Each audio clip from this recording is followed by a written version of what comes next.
Hello friend, मैं लक्ष्मी ओझा target परीक्षा में आपका स्वागत करती हूँ। और आज हम पढ़ेंगे एलसीएम और एचसीएफ। ठीक है, क्योंकि हमारा नंबर सिस्टम हो गया है ख़त्म, और अगर और भी नए क्वेश्चन आए नंबर सिस्टम से तो हम आपको ज़रूर बताएंगे। और चलिए शुरू करते हैं। एलसीएम का मतलब क्या होता है? लघुत्तम समापवर्त। ठीक, और एचसीएफ का मतलब होता है महत्तम समापवर्त, यानी कि सा समापवर्तक होता है और एलसीएम में समापवर्त होता है। ठीक, इसका मतलब होता है ला सा, जिसे हम शॉर्टकट में कहते हैं लासा और मासा। तो देखिए एलसीएम का क्या होता है? Least common multiple.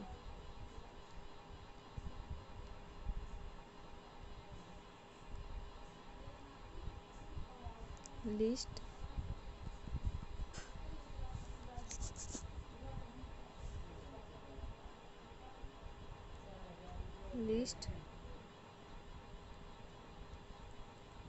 कॉमन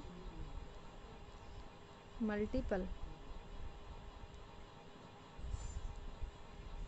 ठीक, लिस्ट का मतलब होता है छोटी या फिर न्यूनतम, कॉमन का मतलब होता है उभयनिष्ठ, मल्टीपल का क्या होता है? गुणज। तो देखिए लासा में क्या होता है, यानी कि एलसीएम में क्या होता है? जो किसी संख्या का गुणज होगा वो हमारा क्या होगा? लासा। जैसे कोई संख्या है 2 या 2 से अधिक है, जैसे हमारा मान लीजिए 4, 6, 8। ठीक, यहाँ पे कॉमा लगा दीजिए। अलग अलग संख्या हैं 4, 6, 8। तो इसमें जो वो संख्या जो इन तीनों से पूर्णतः कट जाए वो हमारा क्या होता है? लासा। ठीक, इन तीनों से पूर्णतः कट जाए। तो देखिए यहाँ पे जो 24 है वो 4 से भी कटेगा, 6 से भी कटेगा और 8 से भी कटेगा। तो ये हमारा क्या हो जाएगा? लासा। 24 क्या है? लासा। इन संख्याओं का लासा क्या है? 24। ठीक, यही हमारा क्या होता है?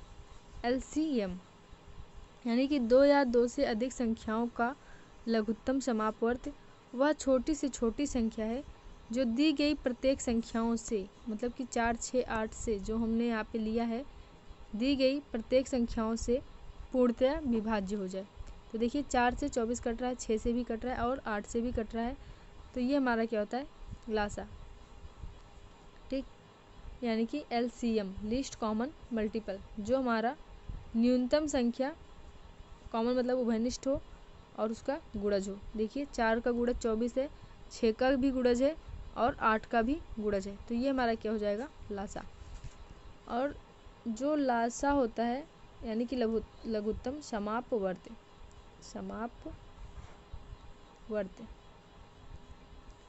ठीक, इसे हम तोड़ेंगे तो यहाँ पे अपवर्त जो निकल के आएगा, अपवर्त। ये अपवर्त अगर पूछ लेगा तो क्या होता है? अपवर्त यानी कि गुणज, मल्टीपल। इसी को हम अपवर्त भी कहते हैं। ठीक, और अगर समापवर्तक है, समापवर्तक, तो इसे तोड़ेंगे तो अपवर्तक निकल के आएगा। और अपवर्तक क्या होता है? हमारा गुणनखंड। तो हमें इतना ध्यान में रखना है कि जो लघुत्तम समापवर्त होता है वो गुणज होता है और जो महत्तम समापवर्त होता है वो गुणनखंड होता है। ठीक, मासा यानी कि एचसीएफ क्या होता है हमारा? HCF highest common factor.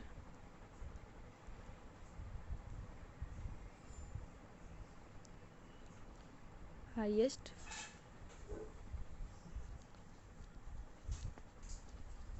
Common factor. Factor का मतलब होता है गुणनखंड। ठीक, हाईएस्ट का मतलब होता है बड़ी से बड़ी, यानी कि अधिकतम। और कॉमन का क्या अर्थ होता है? उभयनिष्ठ। तो जो हमारा गुणनखंड हो, उभयनिष्ठ हो और बड़ी से बड़ी संख्या हो, ठीक, वो हमारा क्या हो जाएगा? एचसीएफ। देखिए इसका जब हम इसमें ही ऐसे ही पता चल रहा है कि देखिए हाईएस्ट लिखा हुआ है यानी कि सबसे बड़ी, अधिकतम, कॉमन है उभयनिष्ठ, और फैक्टर यानी कि गुणनखंड। तो जो कॉमन भी हो और यानी कि उभयनिष्ठ हो और गुणनखंड भी हो और वो बड़ी से बड़ी संख्या हो, वो हमारा क्या होता है, मासा यानी कि HCF। और लासा क्या होता है, लीस्ट कॉमन मल्टीपल, यानी कि छोटी से छोटी हो और उभयनिष्ठ हो और गुणज हो किसी का, ठीक। उस जो हमें संख्या दी गई है, चाहे जितनी बड़ी संख्या दी गई हो, उसका क्या हो, गुणज हो और उन सभी संख्याओं से वो कट रही हो, ठीक। तो चलिए देख लेते हैं हम। आप लोगों को समझ में आ गया होगा कि लासा क्या होता है, मासा क्या होता है। तो लासा वो होता है, गुणज होता है, ठीक। जैसे हमें कोई संख्या दी गई हो, जैसे 10 है और यहाँ पे 15 है और 20 है, ठीक। अब इसका हमें लासा निकालना है। तो अब हमें वो संख्या ढूंढनी है जो तीनों से कट जाए, ठीक। तो यहाँ पे 60 जो है ये तीनों से कट रही है। देखिए 10 6 बार गया, 60 कट रहा है। 15 4 बार गया, 60 कट रहा है। 3 बार गया, 60 कट रहा है। तो ये यहाँ पे जो हमारा LCM हो जाएगा वो क्या हो जाएगा, 60, ठीक। सभी संख्याओं से कटना चाहिए, वही हमारा क्या हो जाएगा, LCM। और यहाँ पे देखिए जैसे हमारा है 10 15 20, वही संख्या हम ले लिए। और यहाँ पे देखिए जो मासा होता है, मासा वो क्या होता है, जो इन सभी संख्याओं को काट दे, जो इन सभी संख्याओं को काट दे, वही हमारा क्या है, मासा। देखिए 5 से कट रहा है, 2 बार गया, 3 बार गया, 4 बार गया। अब क्या है, 5 क्या है, मासा। इन सभी संख्याओं का मासा क्या है, 5 है, ठीक। चलिए पढ़ लेते हैं हम। ये हमारा लासा का है, यानी कि लघुत्तम समापवर्त्य। कह रहा है कि किसी संख्या का पहला अपवर्त्य संख्या स्वयं होती है, ठीक। किसी संख्या का, जैसे हमारा मान लीजिए 4 का अपवर्त है, 4 का अपवर्त, तो पहले वही संख्या आएगी 4, यानी कि 4 का गुणज जो होगा, गुणज वही संख्या हो जाएगी 4, उसके बाद 8, फिर 12, फिर 16, ऐसे ऐसे आगे बढ़ती रहेगी। तो वही कह रहा है इसमें, किसी संख्या का पहला अपवर्त क्या होता है, वही संख्या होती है। तो देखिए वही संख्या है इसमें, 4 का गुणज हम पहले क्या लिए हैं, 4, ठीक। उसके बाद कह रहा है किसी संख्या का अंतिम अर्थात सबसे बड़ा अपवर्त निकालना क्या है, संभव नहीं है, क्योंकि गुणज जो है वो चलेगा कहाँ तक, जितनी भी बड़ी हम संख्या करेंगे उसका गुणज उतना ही आएगा। तो इसका गुणज हमें निकालना संभव नहीं, क्योंकि इनफाइनाइट होता है, आगे से बढ़ता जाता है, ठीक। जैसे 4 का है, अब मान लीजिए हमने आगे तक, बहुत आगे तक निकाल लिया, उसके बाद और भी थे, कितना निकालेंगे आप, ढेर सारे हैं। तो अगला है, कह रहा है किसी संख्या की अपवर्तों की संख्या क्या होती है, अनंत होती है, ठीक। अनंत होती है, इनफाइनाइट होती है। तो अगला है, उसके बाद कह रहा है किसी संख्या का जो अपवर्त होता है, यानी कि अपवर्त क्या अपवर्त का मतलब क्या होता है, गुणज। किसी संख्या का जो अपवर्त होता है वो संख्या के बराबर होता है या उससे बड़ा होता है, ठीक। जैसे 4 का हमने माना था, तो एक 4 हो गया, इसके बराबर है या फिर इससे बड़ा होगा, ठीक। देखिए 8 जो है 4 से बड़ा है, 16 भी 4 से बड़ा है, तो 20 भी 4 से बड़ा है। जो 4 का गुणज है या तो 4 के बराबर होगा या तो उससे बड़ा होगा। चलिए आगे, ये हमारा मासा से है, मासा यानी कि HCF। जो समापवर्तक होता है, यानी कि अपवर्तक जो होता है वो क्या होता है, गुणनखंड, यानी कि फैक्टर। क्या होता है, फैक्टर, गुणनखंड। देखिए कह रहा है किसी संख्या का पहला एवं सबसे छोटा अपवर्तक क्या होता है, 1 होता है। यानी कि किसी संख्या का जो हम गुणनखंड करेंगे तो वो हमारा क्या होगा, 1 होगा सबसे पहले। तो जैसे हम मान लीजिए 4 का गुणनखंड करेंगे, 4 का गुणनखंड, तो क्या हो जाएगा, पहले 1 आएगा, 4 का पहाड़ा 1 में पढ़ेंगे पहले हम, फिर 4 का पहाड़ा 2 में पढ़ेंगे, उसके बाद ऐसे चलता रहेगा, ठीक। तो 4 का जो अपवर्थ है वो 1 2 3 4 ऐसे, और सबसे छोटा क्या है 1 है, तो यहाँ पे 1 हो जाएगा सबसे छोटा। कोई भी संख्या है उसका सबसे छोटा अपवर्तक क्या होगा 1। उसके बाद कह रहा है किसी संख्या का सबसे बड़ा एवं अंतिम अपवर्तक क्या होता है, वही संख्या होती है। ठीक, क्या होती है, वही संख्या होती है, सबसे बड़ा और अंतिम अपवर्तक। 4 का है मान लीजिए, तो 1 हो गया, 2 हो गया, 3 हो गया और 4, बस इसके आगे नहीं होगा। तो ये 4 जो है क्या हो जाएगा, वो संख्या स्वयं होती है, सबसे बड़ा अपवर्तक। अगला है किसी संख्या के अपवर्तकों की संख्या क्या होती है, निश्चित होती है। ठीक, निश्चित होती है, अनिश्चित नहीं होती है। अगला है किसी संख्या का जो अपवर्तक होता है संख्या से छोटा या बराबर हो सकता है। जैसे 4 का है, 4 से छोटा क्या है 1 2, ठीक, और 4 के बराबर भी है। ठीक, तो चलिए इस पर जब हम क्वेश्चन लगाएंगे तो आप लोगों को पता चल जाएगा कि क्या हम बोल रहे हैं। देखिए एक बार फिर से देख लीजिए, लघुत्तम समापवर्त क्या होता है, 2 या 2 से अधिक संख्याओं का लघुत्तम समापवर्त वह छोटी से छोटी संख्या है जो दी गई प्रत्येक संख्या से पूर्णतः विभाजित हो जाए।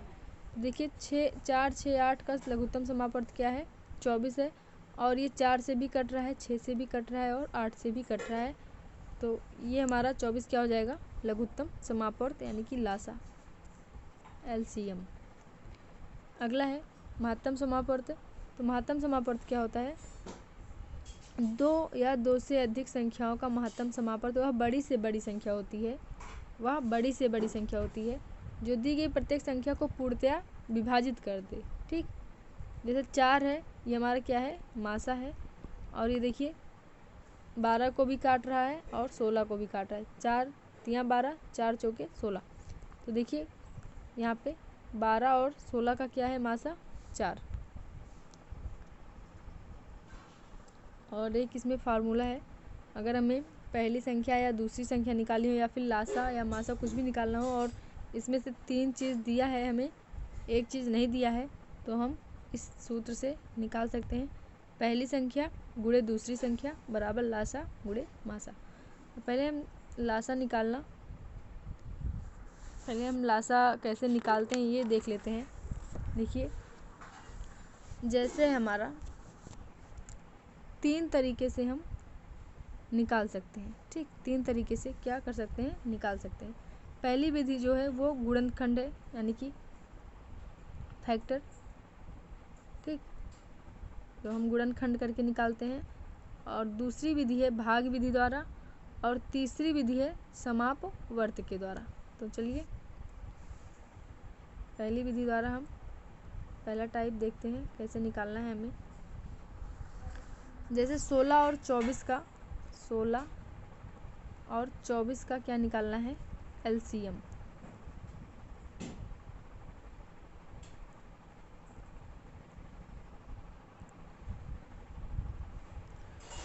सोलह और 24 का क्या निकालना है, LCM।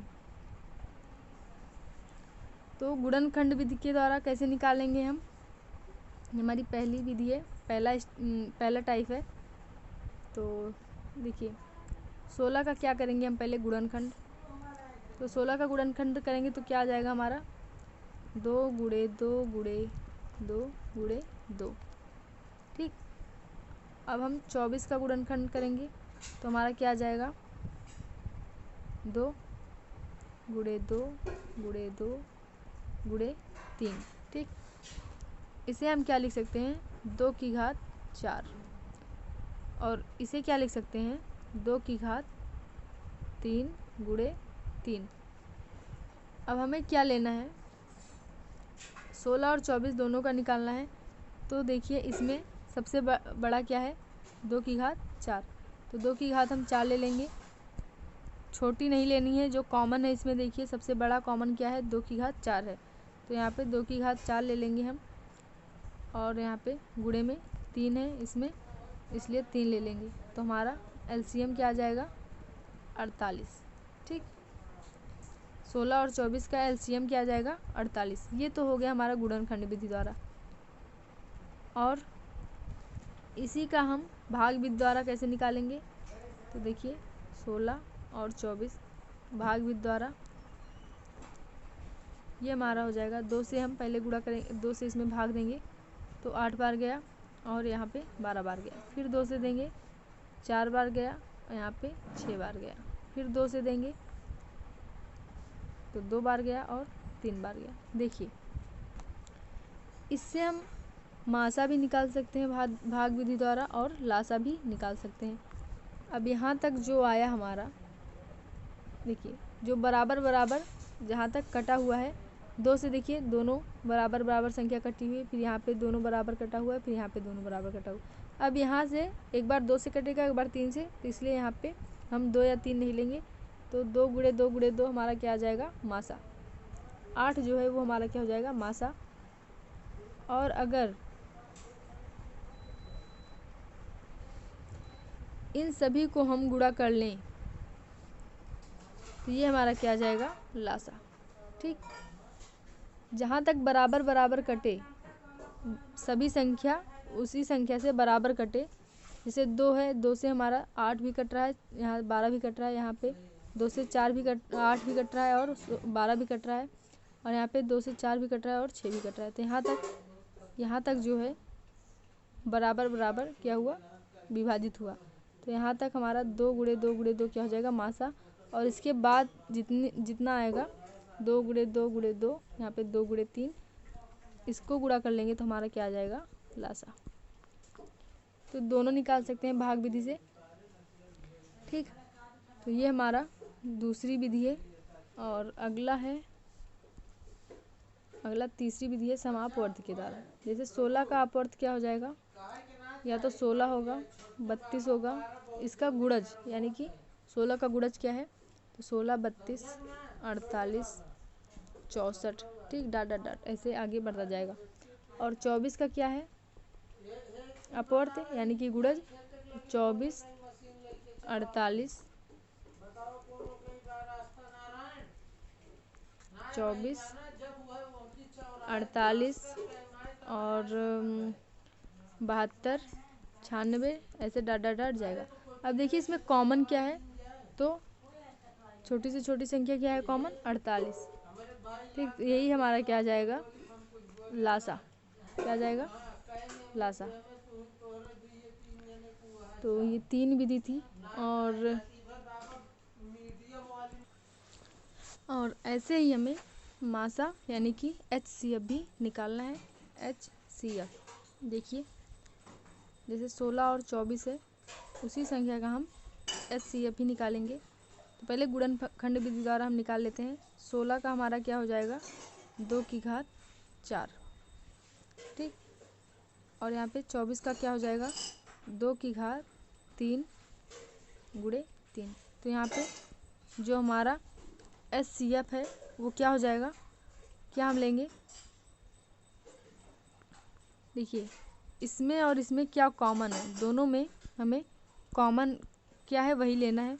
तो 2 की घात 3 दोनों में कॉमन है, और 3 जो है लेंगे नहीं क्योंकि 3 इसमें कॉमन नहीं है 16 में, तो इसलिए 2 की घात जो 3 है यही हमारा क्या हो जाएगा मासा, यानी कि 8 जो है ये हमारा क्या हो जाएगा मासा।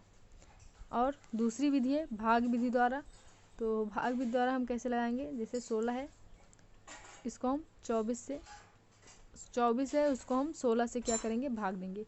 तो एक बार गया, यहाँ पे क्या आया 8 शेष। अब जो शेष आया है उससे हम 16 को भाग देंगे, ठीक, 16 से भाग देंगे तो देखिए 2 बार गया, अब ये कट गया, पूरी तरीके से क्या हुआ कट गया। तो हमारा मासा क्या हो जाएगा 8। जिस संख्या से पूरी तरह कटेगा वही हमारा क्या हो जाएगा मासा। ठीक है, तो आप लोगों को समझ में आ रहा होगा, और आप लोग साथ दीजिए क्योंकि बिना आप लोग के साथ के हम कहाँ से पढ़ा पाएंगे। तो चलिए अगला है तीसरी विधि। तीसरी विधि जो है वो क्या है अपवर्तक के आधार पर, ठीक, यानी कि जो अपवर्तक होता है वो हमारा क्या होता है, गुणनखंड।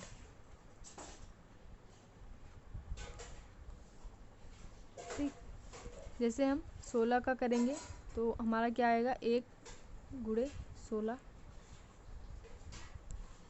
या फिर क्या आएगा 2 गुणे 8, या फिर क्या आएगा 4 गुणे 4। और 24 का करेंगे तो क्या आएगा, 24 का अगर हम करेंगे तो आएगा हमारा 1 गुणे 24,